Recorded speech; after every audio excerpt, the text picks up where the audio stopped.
अब हम पढ़ रहे हैं क्लास 7 की साइंस, यानी कि क्लास 7 की साइंस का पार्ट 7 क्या है हमारा, जंतुओं में पोषण। क्या है, जंतुओं में पोषण, यानी कि जंतुओं में कैसे पोषण को चाहिए। पहले हेडिंग देखेंगे हम क्या कह रहे हैं कि पोषण की आवश्यकता, दूसरा कह रहे हैं भोजन अंतर ग्रहण की विधियाँ, तीसरा कह रहे हैं मानव में पाचन, चौथा कह रहे हैं घास खाने वाले जंतुओं में पाचन। अमीबा, अब कह रहे हैं कि अमीबा, हाइड्रा आदि सूक्ष्म जीवी में क्या होना चाहिए, संभरण पर पाचने। ठीक है, संभरण एवं पाचन। ठीक है, जीवों में संभरण और क्या कह रहे हैं, पाचन। तो देखेंगे क्या कह रहे हैं, हमारा चैप्टर में क्या है, हम सब ने अपने घर अथवा आसपास में पाए जाने वाले सभी जीवों को क्या कह रहे हैं, चाहे वे जंतु हों या पौधे, बढ़ते हुए देखा है। ठीक है, आपने देखा होगा आसपास बहुत सारे पौधे होते हैं, उनको बढ़ते हुए ज़रूर देखा है। हम सभी इस तथ्य से परिचित हैं कि प्रत्येक जीव को बढ़ने के लिए, क्या कह रहे हैं, प्रत्येक जीव को बढ़ने के लिए काय की आवश्यकता होती है, भोजन की आवश्यकता जरूर होती है। और इसलिए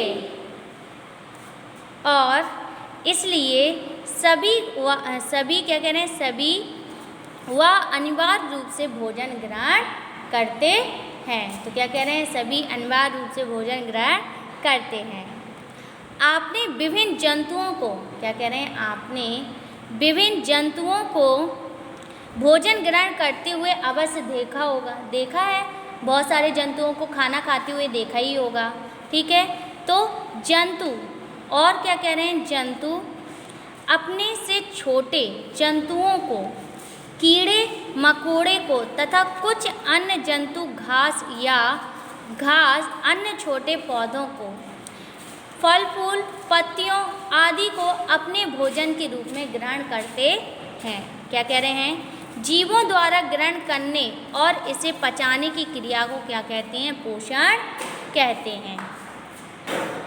अगली हेडिंग हमारी क्या है, अब पहली हेडिंग दी है 7.1 के पोषण की आवश्यकता। क्या है, पोषण की आवश्यकता क्या है, यानी कि क्यों पोषण की आवश्यकता होती है। तो मानव सहित सभी जीवों को अपने उत्तम स्वास्थ्य, शारीरिक वृद्धि, विकास एवं गतिशीलता बनाए रखने के लिए पोषक तत्वों की आवश्यकता होती है। ठीक है, आपने अनुभव किया होगा कि जब आप लगातार कई घंटे तक क्या करते हैं, कार्य करते रहते हैं अथवा पढ़ते हैं या खेलते हैं, तो आपको थकावट महसूस होती है। ठीक है, यानी कि ज़्यादा देर हम लोग कोई काम कर लें तो हमें थकावट महसूस होने लगती है। ऐसे ही कह रहे हैं, ऐसा क्यों होता है, तो दरअसल विभिन्न कार्यों को संपन्न करने में शरीर की ऊर्जा खर्च हो जाती है। इस कमी को पूरा करने के लिए आपको भोजन की आवश्यकता महसूस होती है, यानी कि जो आपकी एनर्जी ऊर्जा खर्च हो रही है उसको वापस से लेने के लिए उसकी आवश्यकता होती है। ठीक है, तो क्या कह रहे हैं कि आवश्यकता महसूस होती है। अपनी खोई हुई ऊर्जा को पुनः प्राप्त करने के लिए हम अपने भोजन में रोटी, दाल, चावल, घी, सब्जियां, फल इत्यादि क्या कह रहे हैं, ग्रहण करते हैं। हमें अपने भोजन के माध्यम से सभी आवश्यक अव्यय प्राप्त होते हैं, जैसे रोटी, चावल से कार्बोहाइड्रेट, दाल से प्रोटीन, घी से वसा तथा फल सब्जियों से क्या मिलता है, हमें विटामिन मिलता है। दरअसल ये सभी क्या हैं, जटिल अव्यय यौगिक हैं। ठीक है, तो ये सब क्या हैं, जटिल अव्यय यौगिक हैं, जिनका उपयोग शरीर, क्या कह रहे हैं, जिनका उपयोग शरीर सीधे इसी रूप में नहीं कर सकता है, इसलिए इन्हें सरल, क्या कह रहे हैं, सरल पदार्थों में खंडित करना तथा पाचन योग्य बनाना आवश्यक है। ठीक है, यानी कि जो पच सके आसानी से, इसलिए इसे इस योग बनाना आवश्यक है। जटिल एवं कह रहे अघुलनशील खाद्य पदार्थों के सरल एवं घुलनशील खाद्य पदार्थों में टूटने या परिवर्तन होने के पूरे प्रक्रम को हम क्या कहते हैं? पाचन कहते हैं। इस प्रकार पोषण प्रक्रियाओं के दो भाग हैं। कौन कौन से हैं? पहला क्या दिया है? विभिन्न खाद्य पदार्थों को ग्रहण करना अथवा अंतर्ग्रहण तथा उसका पाचन। ठीक है, अंतर्ग्रहण तथा और पाचन। तो दो दी गई हैं। कौन कौन सी? पहले हम पढ़ेंगे भोजन अंतर्ग्रहण की विधियाँ। क्या पढ़ेंगे? भोजन अंतर्ग्रहण की विधियाँ। तो क्या कह रहे हैं? आप जानते हैं कि मानव सहित अन्य विकसित जंतुओं में, क्या कह रहे हैं? अन्य विकसित जंतुओं में भोजन का अंतर्ग्रहण मुख द्वारा होता है। आइए, कह रहे हैं कि आइए आप अपने आसपास अन्य जो जंतु होते हैं उनका अवलोकन करें। जैसे कह रहे हैं कि चींटी, मक्खी, केंचुआ, गौरैया, मेढक आदि भोजन का अंतर्ग्रहण कैसे करते हैं। तो क्या कह रहे हैं कि देखना है कि कैसे जो जंतु होते हैं वो कैसे अपने भोजन को अंतर्ग्रहण करते हैं। क्या इनके शरीर में इस कार्य के लिए विशेष अंग होते हैं? यानी कि इनके जो अंग होते हैं वो अलग प्रकार के होते हैं। मक्खी, मधुमक्खी, तितली आदि कीटों में क्या कह रहे हैं?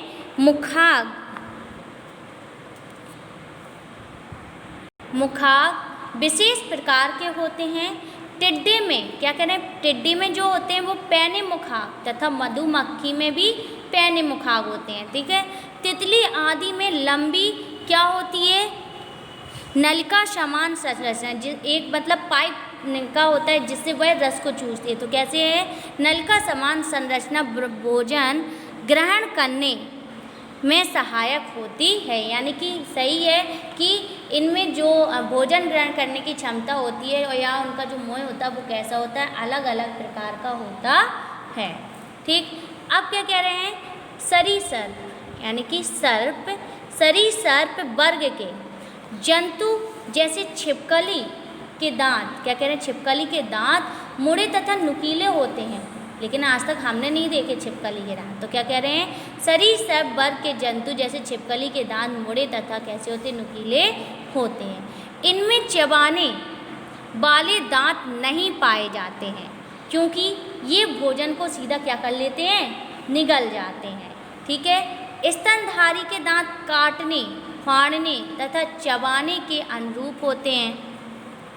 पक्षियों में क्या कह रहे हैं? पक्षियों में दांतों के स्थान पर चोंच हो जाती है। आप देखते होंगे कि पक्षियों की क्या होती है? दांत नहीं होते, उनकी क्या होती है? चोंच होती है। चोंच की आकृति अलग अलग होती है। किसी तोते की अलग होती है, चिड़िया की अलग होती है। तो वही कह रहे हैं कि तोते की जो आकृति चोंच होती है वो अलग अलग होती है, जो दाना चुगने, ठीक है, शिकार पकड़ने और फाड़ने के काम आती है। कुछ पक्षी जैसे बाज, चील के पंजे पैने तथा मजबूत होते हैं जो भोजन को पकड़ने में क्या होते हैं? सहायता देते हैं। ठीक है, अति सूक्ष्म जैसे अमीबा में भोजन का अंतर्ग्रहण पदार्थों द्वारा होता है। हाइड्रा कैसे करते हैं? हाइड्रा अपने स्पर्शों द्वारा भोजन को ग्रहण करता है।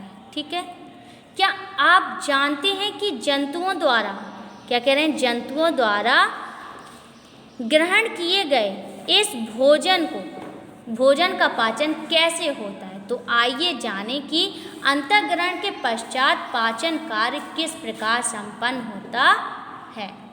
यहाँ पर हम मनुष्य में होने वाली पाचन क्रिया समझने का प्रयास करेंगे। यानी कि हमें ये डायग्राम में जो दिया है मानव पाचन तंत्र है, इससे हम समझेंगे कि हमारे शरीर में यानी कि मानव के शरीर में कैसे भोजन का पाचन होता है।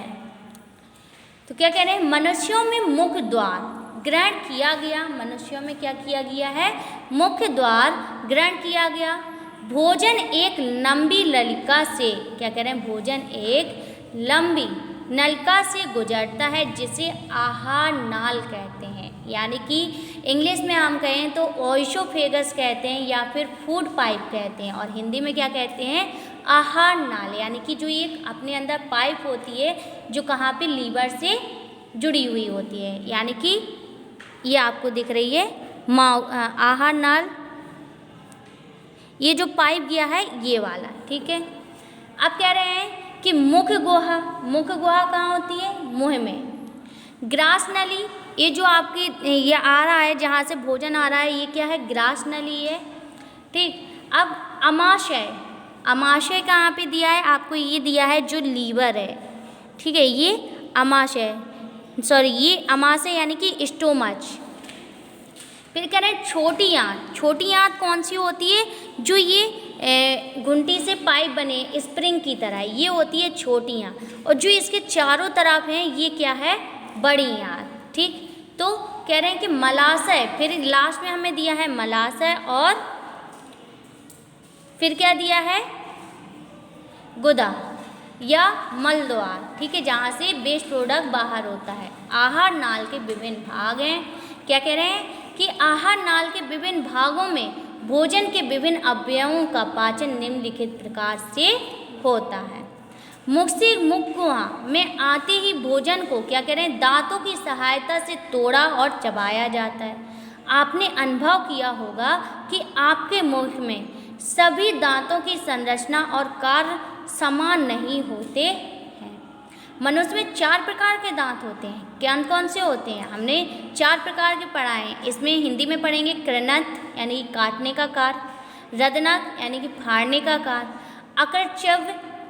अग्रचव्य वर्णक, ठीक है, तो ये कैसे होते हैं, पीसने और चबाने का कार्य। फिर कह रहे हैं चवड़क यानी कि पीसने और चबाने का कार्य ये भी करते हैं। तो आपको जानते हो, वैसे आप जानते हो आगे के जो 4 दांत होते हैं, फिर 4 नुकीले दांत होते हैं, बाकी फिर डांडे होते हैं, ऐसे आप लोग जानते हो। अब देखेंगे दांतों द्वारा काटे और चबाए गए भोजन में, तो दांतों द्वारा काटे और चबाए गए भोजन में कह रहे हैं कि लार लार ग्रंथियों से स्रावित, कह रहे हैं कि लार मिल जाती है, जिससे भोजन क्या कहते हैं, भोजन का चिकना व लसलसा हो जाता है। भोजन कैसा हो जाता है, हमारा चिकना हो जाता है और लसलसा हो जाता है।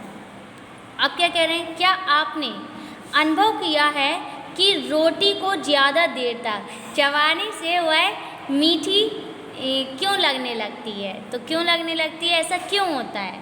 लार में टाइलिन क्या होता है, टाइलिन नामक एंजाइम होता है, ठीक है। यह रोटी के कार्बोहाइड्रेट के जटिल कणों, क्या कह रहे हैं, कार्बोहाइड्रेट के जटिल कणों को मीठे ग्लूकोज में बदल देता है। इसलिए तो क्या कह रहे हैं कि इनके कणों में, जटिल कणों में क्या पाया जाता है, मीठे ग्लूकोज में बदल देता है। इसलिए ज़्यादा चबाने पर रोटी क्या हो जाती है, मीठी बनती है, मीठी लगती है। कह रहे हैं लार के साथ चिकना होकर भोजन आहार नाल के ग्रसनी में, और क्या कह रहे हैं, ग्रसनी में और फिर ग्रसनी में पहुंचता है। यहाँ पर भोजन का पाचन नहीं होता है। ग्रास नली से कह रहे हैं कि भोजन अमाशय में जाता है, यानी कि ग्रास नली जो होती है पाइप से कहाँ पे, स्टोमच तक पहुँचता है। फिर कह रहे हैं कि अमाशय में आता है, यहाँ पर भोजन काफ़ी देर तक रहता है। अमाशय की दीवारों से जठर रस का स्त्रावण होता है, जिसमें पाचक होता है, यानी कि एक रस पाया जाता है हमारे पेट में जो भोजन को पचाता है। वो रस कौन सा होता है, HCl हाइड्रोक्लोरिक एसिड, यानी कि एक अम्ल पाया जाता है, ठीक है। अब क्या कह रहे हैं, पाचन नहीं होता है। फिर अमाशय की दीवारों में जठर रस का स्त्रावण होता है, जिसमें पाचन एंजाइम हाइड्रोक्लोरिक अम्ल, हमने अभी यही बताया है कि हाइड्रोक्लोरिक अम्ल एवं श्लेष्म पाया जाता है। पाचक एंजाइम पेप्सिन और रेनिन निकलते हैं। तो पेप्सिन द्वारा प्रोटीन का पाचन होता है और रेनिन दूध को दही में बदलता है। हाइड्रोक्लोरिक अम्ल निम्नलिखित कार्य करता है। अमाशय में पाए जाने वाले जठर रस और हाइड्रोक्लोरिक अम्ल निकलते हैं। तो हाइड्रोक्लोरिक अम्ल भोजन के माध्यम को क्या बनाता है? अम्लीय बनाता है। भोजन में उपस्थित, अब क्या कह रहे हैं? भोजन में उपस्थित सूक्ष्म जीवाणुओं को नष्ट करता है तथा भोजन को सड़ने में बचाता है। भोजन को सड़ने से भी क्या करता है? बचाता है। अगर हमारे अंदर भोजन सड़ जाएगा तो इन्फेक्शन फैल जाएगा। तो क्या कह रहे हैं? बचाता है। अब क्या कह रहे हैं कि अमाशय से भोजन छोटी आंत में पहुंचता है। यहाँ पर पित्ताशय से निकलने वाला पित्तसर और अग्नाशय से निकलने वाला अग्न्याशयी, ठीक है, रस दोनों ही नलिकाओं के द्वारा पहुँचते हैं। इन रसों में कह रहे जो उपस्थित एंजाइम द्वारा भोजन में उपस्थित प्रोटीन और वसा का पाचन होता है। ठीक है, इस प्रकार छोटी आंत के प्रथम भाग में ही भोजन का पाचन पूर्ण होता है। पाचन के फलस्वरूप भोजन तरल अवस्था में आ जाता है। ठीक है, फिर वो लिक्विड फॉर्म में आ जाता है, कह रहे तरल अवस्था। अब भोजन छोटी आंत के आंतरिक भाग में पहुंचता है। इसकी दीवारों पर अंगुलीनुमा, कह रहे हैं कि अंगुलीनुमा उभार बिलाई पाए जाते हैं। इस भाग द्वारा पचे हुए भोजन के पोषक पदार्थ अवशोषित किए जाते हैं। यह क्रिया अवशोषण कहलाती है। अवशोषण के बाद पचे हुए भोजन का उपयोग कोशिकाओं द्वारा शरीर की वृद्धि एवं अन्य जैविक क्रियाओं में संचालन हेतु किया जाता है। ठीक है, यह प्रक्रिया क्या कहलाती है? स्वांगीकरण कहलाती है। तो आपसे कोई पूछे स्वांगीकरण क्या होता है, तो क्या होता है? जब अवशोषण के बाद पचे हुए भोजन का उपयोग किस में होता है? कोशिकाओं में, यानी कि जो ऊर्जा के रूप में हम करते हैं, तो कोशिकाओं में होता है। उस जैविक क्रिया में संचालन हेतु किया जाता है, उसे हम बोलते हैं स्वांगीकरण। ठीक है, अब भोजन का अनुपयोगी भाग, जो भाग उपयोग नहीं होता है, ठीक है, वो क्या कह रहे हैं? वो बड़ी आंत में पहुंचता है। यहाँ पर इसमें से अतिरिक्त पानी का अवशोषण कर लिया जाता है और बचा हुआ अपशिष्ट भोजन ठोस के रूप में मलाशय में एकत्रित होकर बाहर निकल जाता है और समय समय पर गुदा द्वारा मल के रूप में बाहर निकाला जाता है। यह क्रिया बहिक्षेपण कहलाती है। इस प्रकार पोषण की प्रक्रिया निम्नलिखित चरणों में पूर्ण होती है। अब कह रहे हैं अंतग्रहण, यानी कि पाचन, अवशोषण, स्वांगीकरण, बहिक्षेपण। आइए विभिन्न अंगों में होने वाली पाचन क्रिया को तालिका द्वारा समझेंगे। तो तालिका हमें दी गई है, क्या कह रहे हैं? अंग, पाचक रस, भोजन के अव्यय, पचाने के बाद भोजन का सरलतम रूप। ठीक है, दूसरा क्या कह रहे हैं? मुखगुआ। मुखगुआ यानी कि पहला क्या कह रहे हैं? अंग में क्या दिया है? मुखगुआ। पाचक रस क्या होता है? मुंह में क्या होती है? लार होती है, जिसमें टाइलिन एंजाइम होता है। भोजन के अव्यय यानी कि ये कार्बोहाइड्रेट यानी कि मंड बनाता है।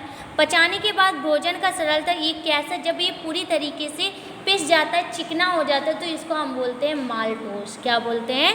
माल्टोस। ठीक है, दूसरा दे रहे हैं ग्रास नली। ग्रास नली जानते हो क्या होता है? जो पाइप होता है जहाँ से भोजन कहाँ पहुँचता है? अमाशय में। ठीक है, तो ग्रास नली कोई नहीं, इसमें कोई भी तरीके का क्या नहीं होता है? पाचक रस नहीं होता है। क्या होता है? चबाया हुआ भोजन होता है। ठीक है, चबाया हुआ भोजन हमारे अंदर जाता है और उसका कुछ नहीं है, तो इसलिए डेड डैश बना दिया। अमाशय में क्या कह रहे हैं? जठर रस, ये इसमें कौन सा हो जाता है? हाइड्रोक्लोरिक अम्ल पाया जाता है। ठीक है, प्रोटीन, दूध, पॉलीपेप्टासाइड, यानी कि ये भोजन है कि काफ़ी सारे जो होते हैं वो सब पेट तक ही पहुंचते हैं। पॉलीपेप्टाइड्स दूध में से दही बनाता है। छोटी आंत क्या होती है? छोटी आंत में कौन सा रस होता है? पित्त रस, अग्न्याशयी रस। ठीक है, इसमें वसा, प्रोटीन, पॉलीपेप्टाइड्स, स्टार्च, माल्टोज सब होते हैं। माल्टोज अमीमा अम्ल, वसा अम्ल और ग्लिसरॉल। ठीक, अब कह रहे हैं बड़ी आंत में क्या होता है, इसमें कोई तरीके का क्या नहीं होता है, पाचक नहीं रस नहीं होता है, ना ही भोजन होता है, सिर्फ जो बचा हुआ अवशोषण होता है, तो अतिरिक्त जल का अवशोषण। गुदा द्वार में क्या होता है, इसमें भी कोई रस नहीं होता, कोई अपव्यय नहीं होता है, इसमें जो अपशिष्ट पदार्थ होते हैं वो बाहर निकल जाते हैं। ठीक है, अगली हेडिंग हमें क्या दी गई है, घास खाने वाले जंतुओं में पाचन। तो क्या दी गई है अगली हेडिंग हमें, घास खाने वाले जंतुओं में पाचन। ये हम पढ़ेंगे नेक्स्ट वीडियो।